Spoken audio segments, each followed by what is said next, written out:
Hadirin wa hadirat, apa yang sedang terjadi di negara kita ini? Bahaya apa yang sedang mengancam negara kita ini? Yang apabila tidak cepat kita selamatkan, ulamanya tidak turun tangan menyelamatkan umat, dan aparatnya tidak mengambil sikap yang lebih tegas terhadap aliran-aliran sesat,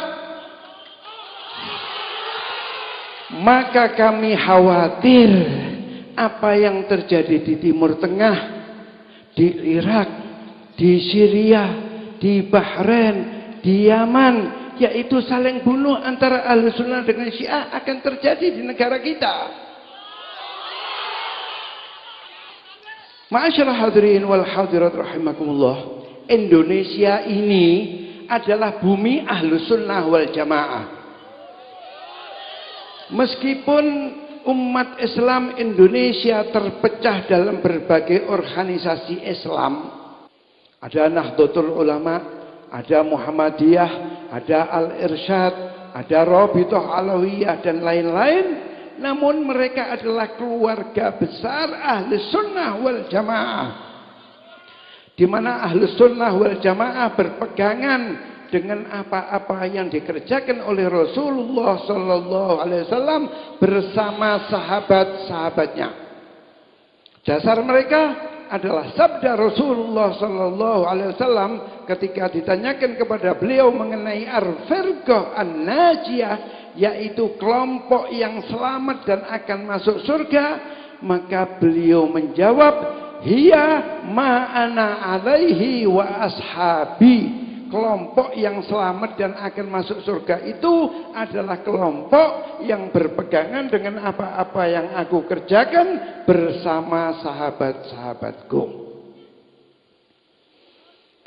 Namun ma'asyiral hadirin wal hadirat rahimakumullah, tidak bisa dipungkiri bahwa saat ini di Indonesia sedang terjadi pemurtatan besar-besaran. Baik pemurtatan dari agama Islam ke agama lain, maupun pemurtatan dari agama Islam ke aliran-aliran sesat. Aliran-aliran sesat ini masuk dari berbagai negara dengan tujuan akan merusak iman muslimin Indonesia.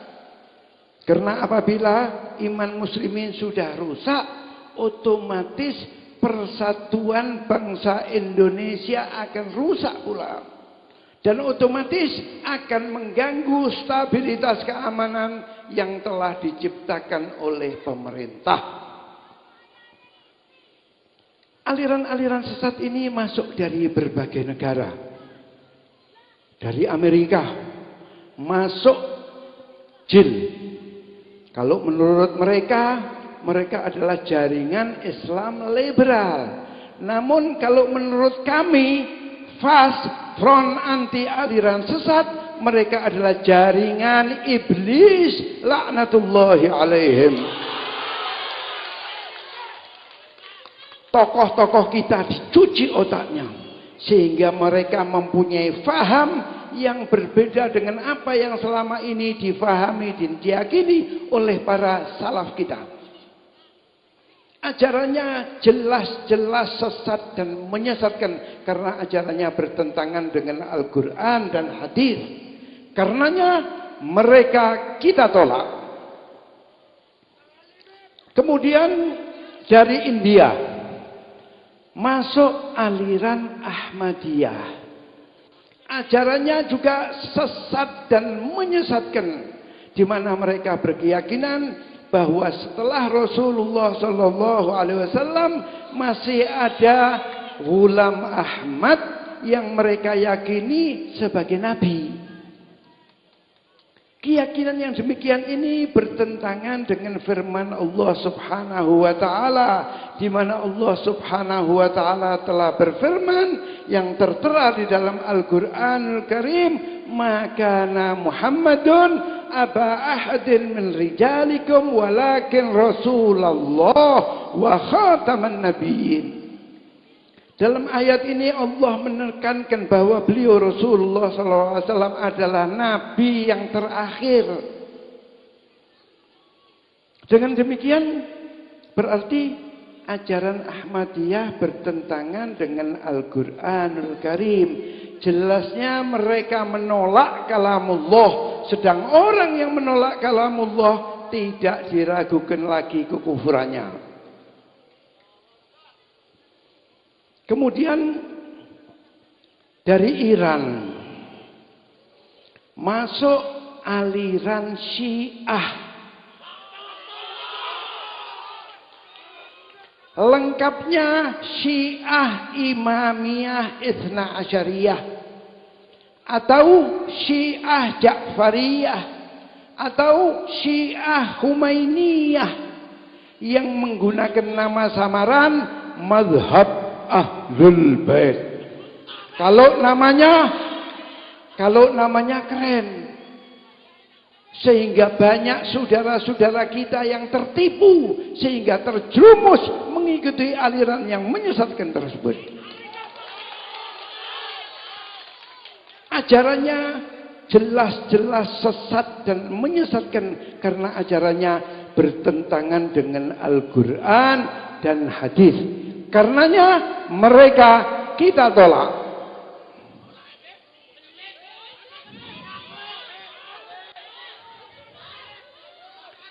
Namun ma'asyiral hadirin wal hadirat, dari sekian banyak aliran-aliran sesat yang masuk ke Indonesia, yang paling berbahaya bagi agama, bangsa dan negara adalah aliran Syiah.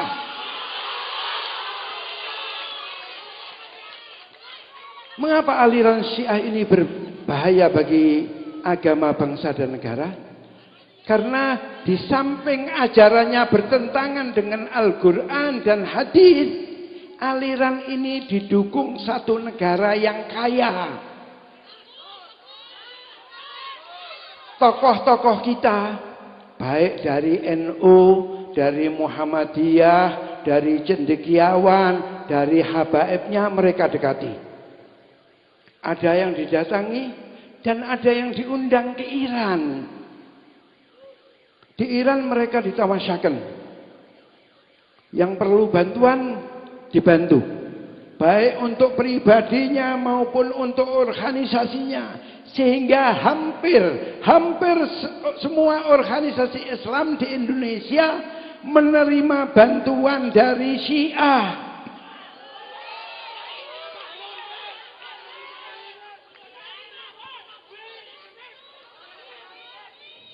Beasiswa mereka berikan.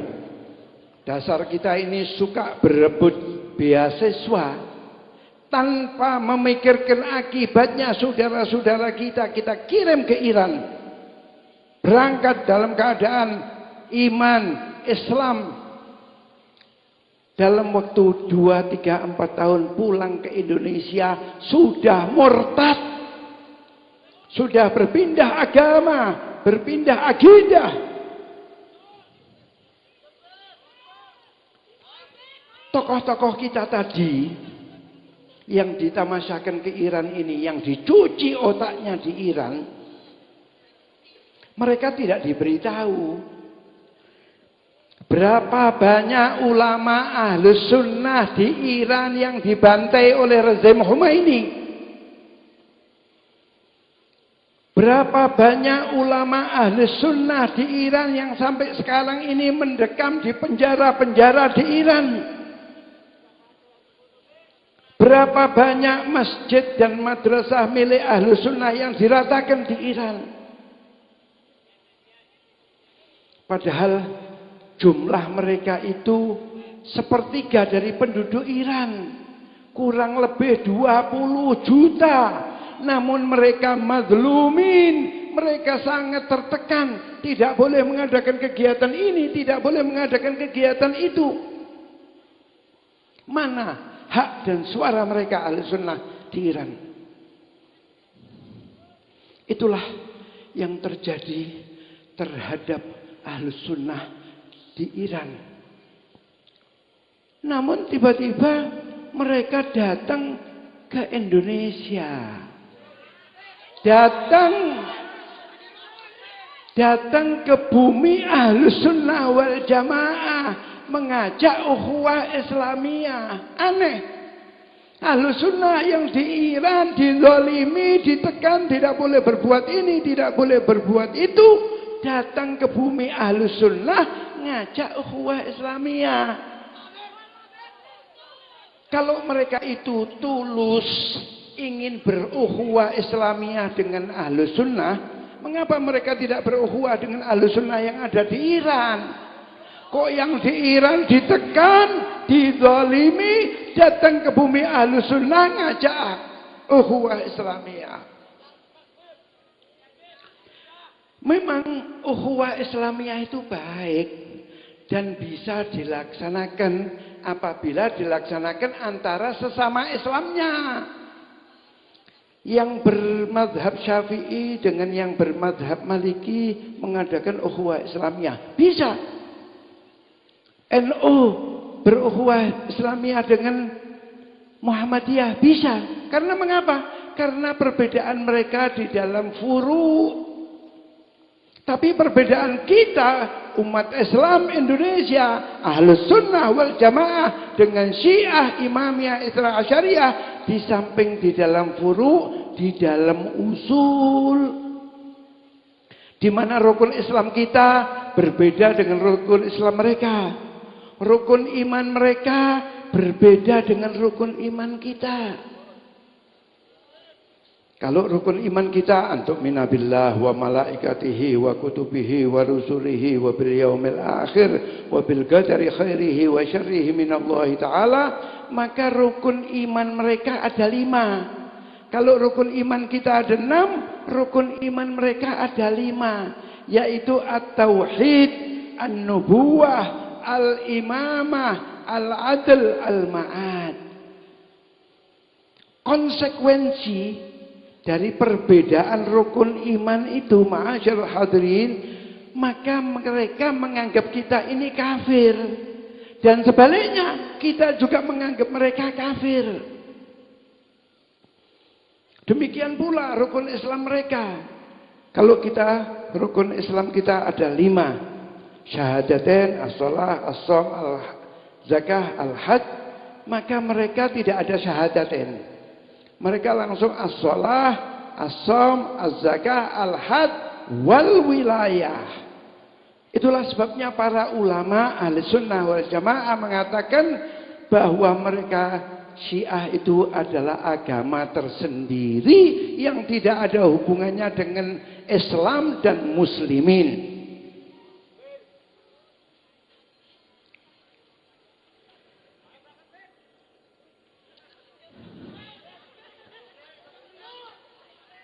Tapi alhamdulillah di Indonesia bangun ulama-ulama kita yang terpanggil untuk menyelamatkan umat ini dari faham-faham yang menyesatkan.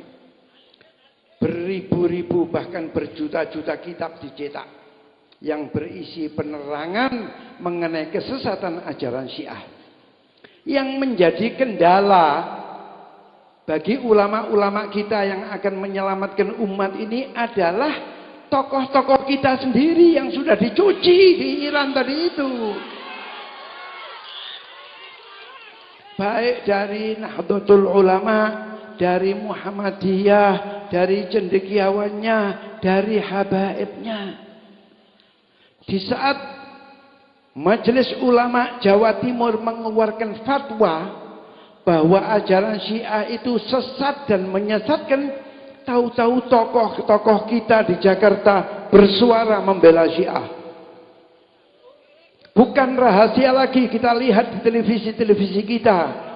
Dari Nahdlatul Ulama Said Agil Siraj, dari Muhammadiyah Din Samsuddin, dari cendekiawan Asu Mardi, dari habaibnya Gura Syihab, Umar Syihab.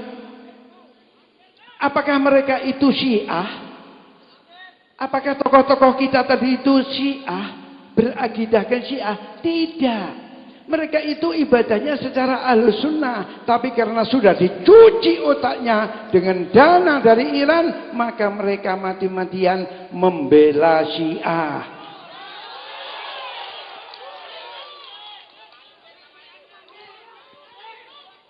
Padahal untuk mengetahui, ma'asyiral hadirin wal hadirat rahimakumullah, untuk mengetahui satu aliran itu sesat atau tidak sesat, Islam atau kafir, itu mudah. Kita mempunyai laboratorium, kita mempunyai Al-Quran dan hadis. Masukkan di dalam Al-Quran dan hadis. Apabila ajarannya sesuai dengan Al-Quran dan hadis, maka dia Islam. Tapi kalau ajarannya sudah bertentangan dengan Al-Quran dan hadis, maka jelas ajaran ini, aliran ini keluar dari Islam, kafir. Sekarang kita lihat, kita buktikan. Ajaran Syiah itu bertentangan dengan Al-Quran dan hadis apa tidak? Sebagai contoh, sikap mereka terhadap para sahabat. Mereka itu berkeyakinan bahwa para sahabat itu setelah Rasulullah SAW wafat, mereka menjadi murtad. Ulama Syiah yang bernama Al-Quraini di dalam kitabnya Al-Kafi mengatakan, kanan nas ahlur riddah ba'da wafatin Nabi illa salasa, yaitu Al-Miqdad ibn al-Aswad wa Abu Dzar al-Ghifari wa Salman al-Farisi. Di dalam kitab yang lain dikatakan tinggal 4 ketambahan wa Ammar bin Yasir. Lainnya murtad. Abu Bakar menurut Syiah finnar, Umar demikian pula, Utsman dan lain-lainnya kulluhum murtadin. Inilah ajaran Syiah. Padahal Allah di dalam Al-Quranul Karim berfirman, menurunkan beberapa ayat yang isinya Allah memuji para sahabat. Allah mencintai mereka. Allah ridha kepada para sahabat dan para sahabat ridha kepada Allah, dan Allah menjanjikan al-husna, surga bagi mereka. Dengan demikian berarti ajaran Syiah bertentangan dengan Al-Quran Al-Karim. Jelasnya mereka menolak kalamullah, sedang orang yang menolak kalamullah tidak diragukan lagi kekafirannya. Contoh lain, orang Syiah itu menuduh Ummul Mukminin Siti Aisyah telah berbuat serong. Kurang ajar. Apakah kita akan diam mendengarkan penghinaan mereka? Apakah kita masih akan bertoleransi dengan mereka, orang-orang yang menghina Ummul Mukminin? Padahal Allah Subhanahu wa taala di dalam Al-Quran, di dalam surat An-Nur telah menurunkan beberapa ayat yang isinya Allah membela Siti Aisyah. Allah membela dari tuduhan orang-orang munafikin saat itu yang menuduh Siti Aisyah telah berbuat serong. Namun orang-orang Syiah ini tetap menuduh Siti Aisyah telah berbuat serong.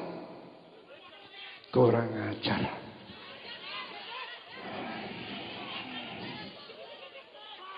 Ummul Mukminin, istrinya Rasulullah, dikatakan yang demikian, dituduh yang demikian. Loh, begini ngaku orang Islam, mengaku mukmin.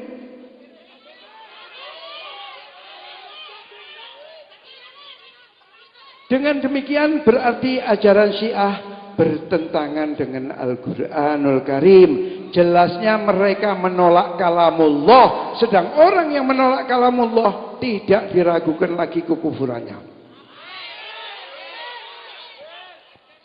Contoh lain, mereka berkeyakinan bahwa Al-Quran yang ada sekarang ini sudah muharraf, sudah tidak orisinil lagi. Padahal Allah telah menurunkan ayat di dalam Al-Quranul Karim yang isinya Allah berfirman, Inna nahnu nazzalna dzikra wa inna lahu lahafidun. Kamilah Allah yang menurunkan Al-Quran dan kami yang akan menjaganya. Dengan demikian, lagi-lagi ajaran Syiah bertentangan dengan Al-Quranul Karim. Jelasnya mereka menolak kalamullah. Sedang orang yang menolak kalamullah tidak diragukan lagi kekufurannya. Itu ajaran Syiah sebagai yang bertentangan dengan Al-Quran. Ada lagi ajaran Syiah yang membuat mereka ini keluar dari Islam. Di mana mereka itu mendudukkan imam-imam mereka di atas para rasul dan malaikatul muqarrabin. Humaini, imamnya orang-orang Syiah. Jangan sekali-kali kita salah menyebut Imam Humaini, tapi Humaini imamnya orang Syiah mengatakan di dalam kitabnya Al-Hukumah Al-Islamiyah, wa min daruriyati madhhabina anna li'a'immatina magaman la yabluhu malakul muqarrab wala nabiyul mursal. Merupakan satu keharusan bagi madhab kami, kata Humaini, bahwa imam-imam kami mempunyai kedudukan yang tidak bisa dicapai oleh para rasul dan para malaikatul muqarrabin. Keyakinan yang demikian ini di kita umat Islam, kalau ada seseorang berkeyakinan ada seseorang mempunyai kedudukan lebih tinggi dari para rasul, maka dia keluar dari Islam, kafir. Dan Humaini itu adalah seorang yang menuduh Rasulullah tidak menyampaikan perintahnya Allah. Di dalam kitabnya Kashful Asrar, Humaini mengatakan, wa wadihun law anna ar-rasul qad balla bi amril imamah tabqan lima amara bihillah lama nashabat fil buldan al-islamiyah hadhihi al-ikhtilafat wal munashah. Kurang ajar pokoknya. Kurang ajar orang ini. Menuduh Rasulullah tidak menyampaikan perintahnya Allah Subhanahu wa taala. Apakah ini orang Islam? Musuhnya Islam.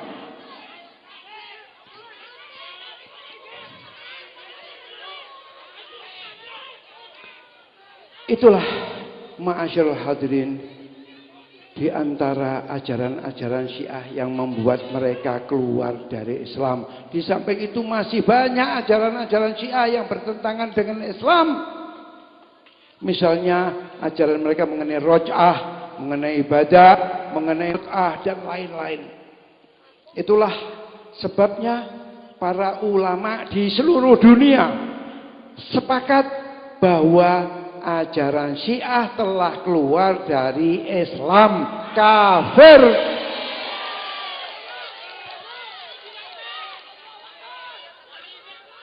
Ada yang bertanya, ya Habib, apakah tidak bisa diadakan pendekatan antara ahli sunnah dengan Syiah?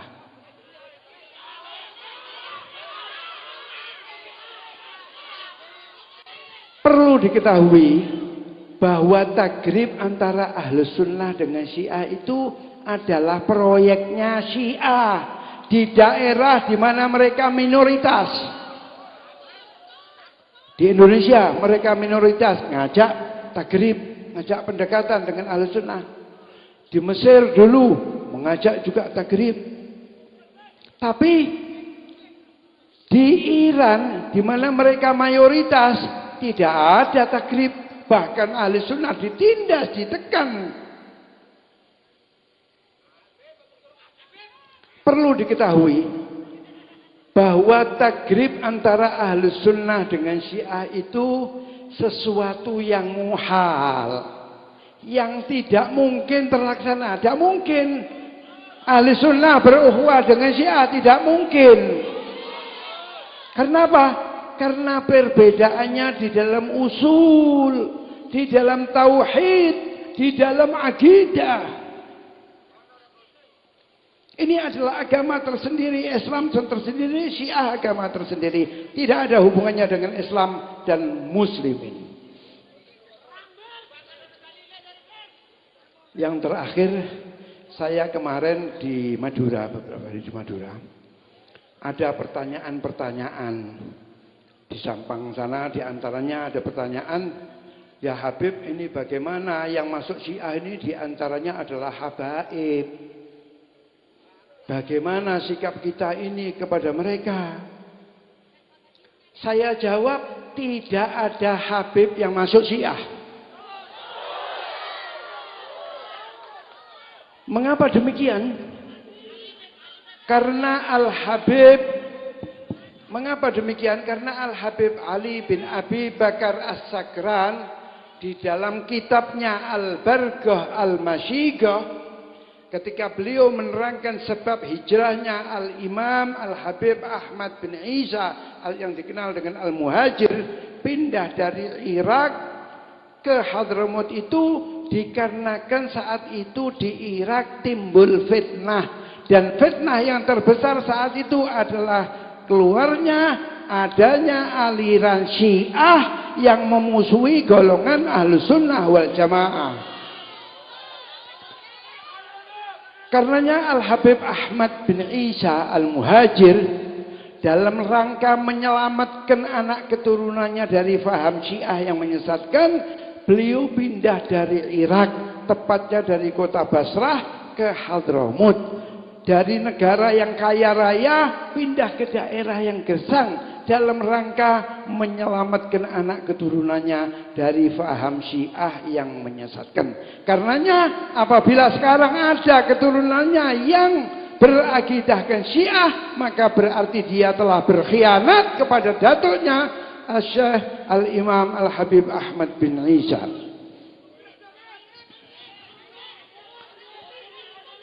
Itulah sebabnya ma'asyiral hadirin wal hadirat rahimakumullah, Al-Habib Ali bin Muhammad bin Husain Al-Habsyi, pengarang Maulid Simtud Duror, beliau mengatakan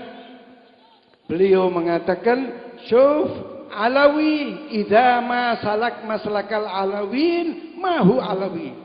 Kalau ada Habib Alawi, ada Habib tidak berjalan di jalan leluhurnya, maka dia bukan Habib.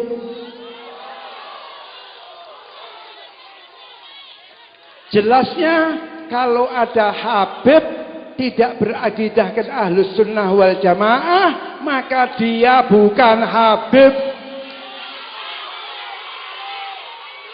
Lebih jelasnya lagi, kalau ada Habib berakidahkan Syiah, maka dia bukan Habib.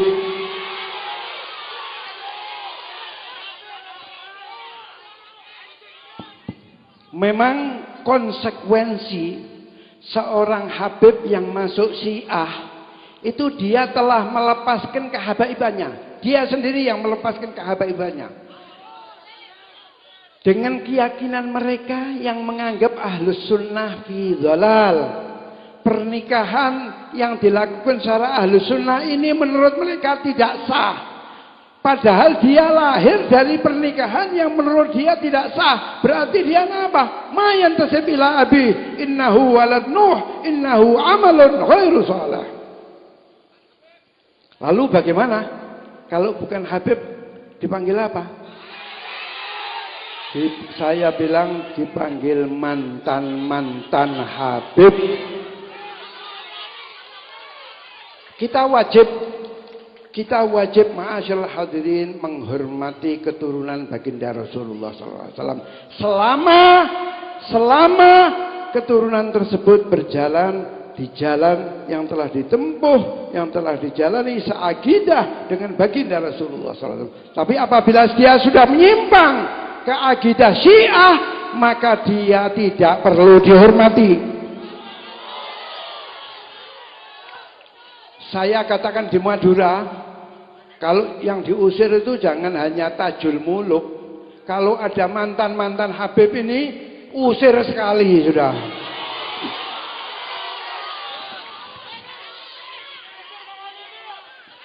Ma'asyiral hadirin wal hadirat, karena masih ada pembicara lagi, semoga apa yang saya sampaikan ini bermanfaat dan dapat menambah wawasan kita. Allahumma ij'al jama'ana hadza jama'an marhuma wa tafarruqana min ba'dihi tafarruqan ma'suma wa la taj'al fina wa la minna wa la ma'ana syaqiyan ولا محروما. ربنا آتنا في الدنيا حسنة وفي الآخرة حسنة وقنا عذاب النار وأدخلنا الجنة مع الأبرار يا عزيز يا غفار يا رب العالمين. وصلى الله على سيدنا محمد وعلى آله وصحبه وسلم والحمد لله رب العالمين والعفو منكم والسلام عليكم ورحمة الله وبركاته.